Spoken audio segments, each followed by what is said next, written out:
Dan Larson here at the Photobooth with some of the mail received here at Toy Galaxy Central Command. Up first, just want to talk really quickly about The Visitor from Jazwares' 6-inch line of Fortnite action figures. A little smaller than the McFarlane ones. A lot going for them. I love the metallic accents here on the paint, the treatment anyway. I love the size, love the articulation. I love the look of this character. I didn't even know anything about him until I saw the action figure. I didn't know he was in the game at all. We cannot. We've made so many improvements. We've made so many strides towards the future and all this stuff, modern technology. We can't. Look, I'll pass. I'll let the toe articulation slide. I don't need it. I don't want it. I don't like it. But this finger articulation, no, we're not going back to this. This is not good. We need to be able to hold our accessories properly. And that toe articulation betrays just basic action figure accessory holding. And I don't want to go back to that. Don't make us go back to that Toy Biz era. 38 points of articulation would have been just fine instead of 40. It's not that big a deal. You don't need that on the package. Please don't do that. Up first, we have Jared from, I think that's how it's pronounced, Jared, Gerrad in Ontario, Canada. Sent in some Build-A-Figure parts here. We've got a red Onslaught cape back shell piece. We got the Ultimate Green Goblin right arm with flame effect, which this is definitely a double. This is a double. This is a double. So those will become trade bait here for me in the near future. We got, I think this is Terrax's right leg. And then we've got a Gladiator Hulk left arm with the hammer. And that for me actually is new because I did have, I had a completed Gladiator Hulk when it came out. But I did ultimately, so this is a good piece. So we got left arm, left leg, right leg, got the armor piece, got the axe, got the hammer. I think all we need is torso and head. I did have a completed Gladiator Hulk from that Ares, from the Ragnarok wave. Right? Ragnarok wave? Yeah. But you know, I traded it away. I traded it away for a couple of Boba Fetts, vintage Fetts for the Boba set, you know, as one does. Anyway, thank you very much, Jared, for sending that stuff in. Up next is Jason from Brooklyn, New York. You know, sometimes you do this thing and you go, I don't know what I do to deserve these things. And this one is a particularly cool piece. This is a 1989 Kamen Rider, or Masked Rider, for those of you not in Japan, who have never heard of Kamen Rider. It's Sofubi, I guess, is like the vinyl, hollow kind of vinyl plastic. He's got a waist, shoulders, and then, no neck. I thought he had a neck. So we just have 3 POA. This thing is awesome. Super 1 is my Kamen Rider. It's the first one I ever saw. I love the suit design, even the cheesy. You can't really see him so much here. He's got like the cowboy, you know, Old West tassels on his arms, very disco. And I just love I love the black with the silver with the red. I still love the characters with the scarves, or ascots, or whatever you want to call them. It's the look I grew up with. It's the first thing I knew about characters like this.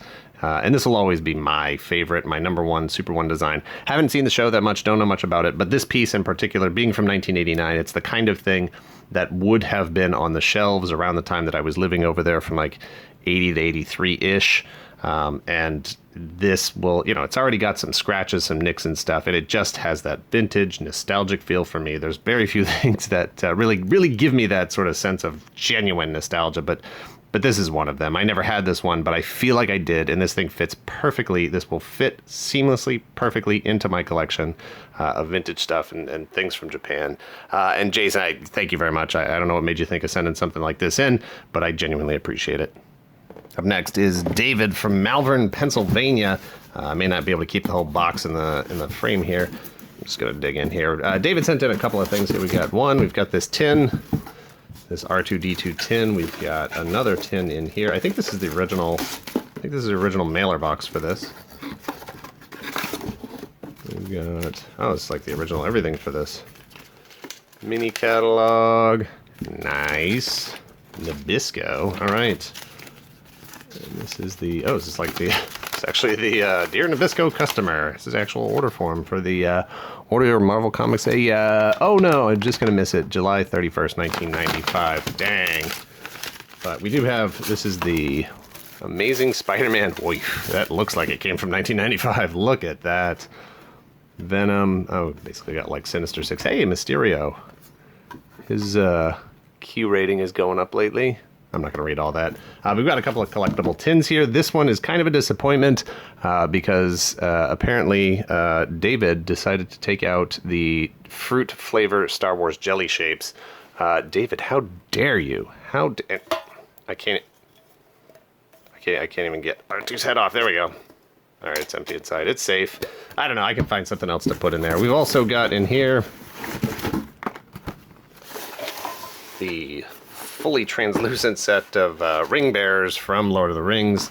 The Toy Biz set of figures from back in 2004. Great set. These figures. Oh man, this is one. I don't know if I should open this one. I can't tell if they're discolored or if just the plastic. It's probably just this plastic window that's a bit discolored. The figures are probably fine. However, they're also probably horribly brittle after all this time. That plastic never holds up very well. Last thing we've got in here is some random bits. We've got the pencil case. Very nice pencil case from oh shoot, I didn't even know all this stuff was in here. Look at this. Got a pencil sharpener? Yeah, pencil. I wasn't sure if it was an eraser or a pencil sharpener. And then a 6-inch ruler. Man, over here we have a button set, 4-button set. Ooh, look at that. We've got old school. How old is this? No date on here. Do or do not. There is no try. You're not going to see much Slave Leia, Jabba's Prisoner Leia stuff anymore. We've got wow, this is older than 1995. Classic. It's copyright 1978, but that's probably the copyright just for the artwork. Maybe not for the actual light switch cover here. That's a heck of a thing. And then we've got Geordi LaForge, and then this is Power of the Force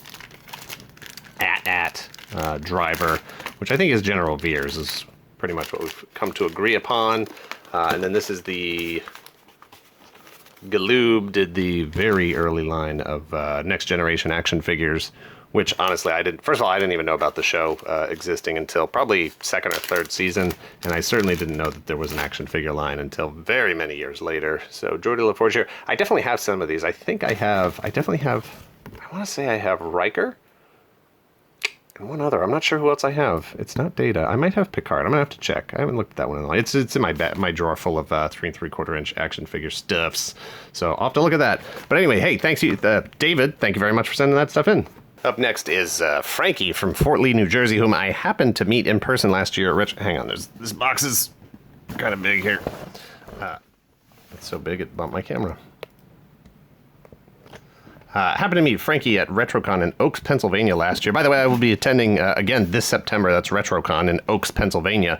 If you happen to be in the area or planning to be, check it out. You know, it's just me, Gil Gerard, Cybertronic Spree, hanging out, talking toys. Anyway, Frankie sent in a bunch of stuff for this particular batch of post office box video things. And there's actually 3 boxes here, and I'm only going to put this one up. I'll drag the other 2 here in a second. But there's a lot of stuff in here, so I'm going to grab this bag and this bag. I'm going to come back to that one. In here we have some NECA. This is we're repping some I almost said Guardians of the Galaxy. Hitchhiker's Guide to the Galaxy. Sorry, I blanked out there for a second. Hitchhiker's Guide to the Galaxy things. I don't remember what these guys are called. But we do have Marvin and Arthur here. This is, it's funny. This is NECA sort of still in, this is 2005, so this is NECA sort of still in their, like, McFarlane kind of stage. As good as these are, I feel like they could do them better if they did them again today. I mean, they're not bad figures. They're fine. They're fine for what they are. I feel like they'd have a little bit more articulation. This would look a little bit more like Martin Freeman than it does right now. But, you know, for what they are, they're good. And, I mean, obviously they're not going to... I'd be shocked if they revisited a line like this. But also in here we have... I don't remember... Oh, his leg just came off. I don't remember who made these. I do actually have this Madman figure already, and he has like a couple of belts and a couple more guns. I think he came with like 6 guns. This one's a little bit yellowed, and he does still have one of his little disc shooters there. Mike Allred's Madman. And then last piece in this bag is Simon Pegg as Shaun from Shaun of the Dead. Wow, that peg is way too far over. I do not think I'm going to be able to get that foot on there. All right, I'm not even going to try. I'm just going to leave it like that. But, you know, this is a cool figure, and I'll have to see if producer Greg has this one. He's a big Shaun of the Dead fan. And I know that he has the 12-inch version of this exact same thing. I don't know if he has this little one, but and I don't even know if he would want it, honestly. So if nothing else, it'll end up on our shelves here at the Toy Galaxy Studio in the background as a tribute to producer Greg and the things that he loves, instead of just being a constant dominance of the things that I love. Also, in this whole batch of things and stuff, Frankie sent a near complete collection. All right, so there's some bits over here from random things. That's weird. There's like a Ash from Army of Darkness head in there. I don't know what that head goes to. Anyway, there's a near complete collection of Sideshow. I believe these are Sideshow. Monty Python and the Holy Grail action figures, which is pretty crazy. And I gotta be totally honest and transparent here. I'm not that intimately knowledgeable about the characters from this particular film. It never quite landed with me. Monty Python in general never quite landed with me. Mrs. Toy Galaxy, big fan. Lots of my friends, big fans. But for some reason, none of it just really, you know, I never learned to quote it, that, you know, kind of extensive passion with it. But that said, I'm always interested in seeing figures that I've never seen before, especially higher end stuff like, you know, Sideshow, Hot Toys, whatever, Mezco, anything that I don't normally find my way into organically. It's always neat to see the different kinds of materials and articulation and accessories and the way that things are handled and treated. These are really nice action figures.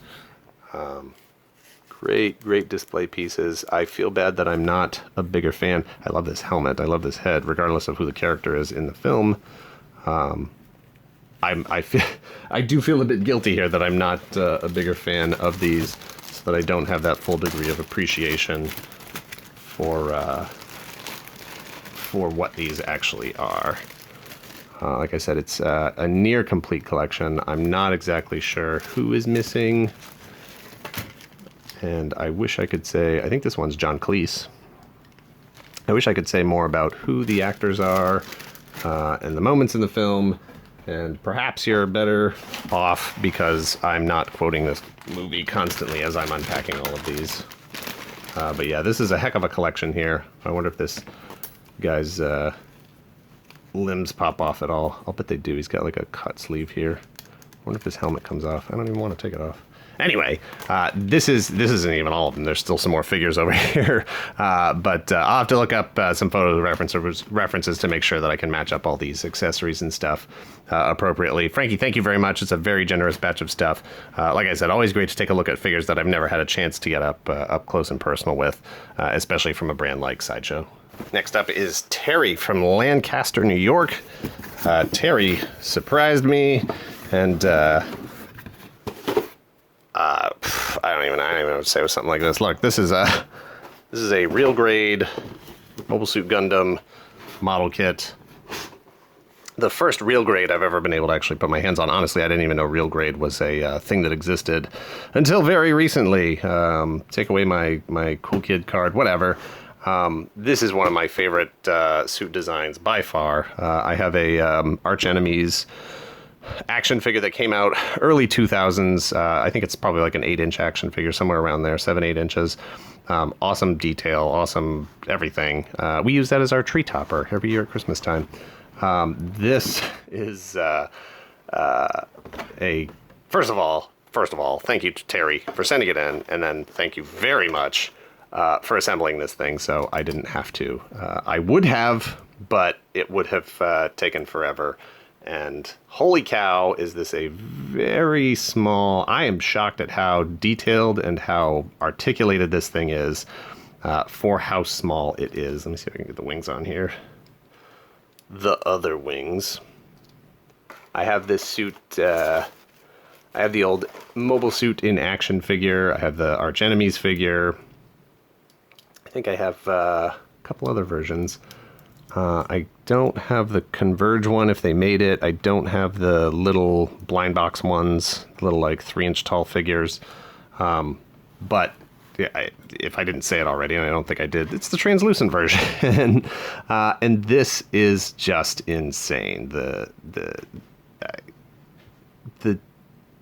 I'm at a loss for words here. This thing is insane. It's posable. It's clear plastic. It's delicious. It's everything I like about Gundam and models and action figures. So like, yeah, I would have wanted to put this thing together, but man, it would have just taken me forever. Like the detail on the fingers and just, oh man, who's got the time? Thankfully, Terry had the time. The way that these things are engineered now is absolutely insane in a really, really good way. And this is just a spectacular piece. I'm happy to put it with my Gundam collection. And it's going to have to share time between Gundam stuff and translucent pieces. And all the bits are here. He's got his 2 blasters, his beam sabers, alternate hands, all kinds of stuff. I'll probably put the alternate hands on here just because I don't like having... any of the Gundam kits that I have, whether I assembled them or somebody sent them in assembled, I never put the articulated fingers on them because I'm always afraid those bits are just going to break off, it's going to fall over, and I'm going to lose a thumb or something, and I just hate that. But this thing is just an absolute gorgeous piece of plastic art. So, Terry, thank you very much. And then lastly, we have Mike Lorenzo. He is at Mike Lorenzo Art on Instagram. Mike sent in a couple of pieces here. First off, we have a few prints. Mike is a pretty talented watercolor artist, and probably other mediums as well. These just happen to all be watercolors or ink wash. I'm not really sure what he's working with here. But we have the prototype Super Stormtrooper that would... I believe it was a Ralph McQuarrie design. It might be a Joe Johnston design. I can't remember exactly who worked on this one. But this would be the sort of design that would evolve into Boba Fett. The rangefinder goes to the other side, the visor splits, this goes away. But all the elements are here, so this is a really great little study piece. And it pairs nicely with the actual Boba Fett helmet design. I will probably find a picture frame that I can put both of these in side by side. So you sort of have that Fett evolution kind of thing going. I love what he's done here, just with all the details and all the splats of paints and stuff. This is a really, really great pair of prints. But he went a step further here and sent in a framed piece, a framed original of the original Kenner Fett figure that obviously will be a nice complement to the Boba set and the small collection of artwork that I have growing here of people who've done awesome drawings of Boba Fett and sent them in. So please go ahead and make sure you check out Mike's Instagram page, Mike Lorenzo Art. This is a gorgeous piece. Mike, thank you very, very much. I'm honored to have this in my collection, and I love it. And I may reframe it just to get it under a piece of UV protecting glass so this thing doesn't fade over time. But I like the presentation. I love the prints. And thanks again. Thank you guys. Well, thanks again to Jared, Jason, David, Frankie, Terry, and of course Mike Lorenzo. Thank you for watching this and all of our videos. Hit like, hit subscribe. Check out our Patreon if you're in the position to help the channel grow. Thanks again. Later.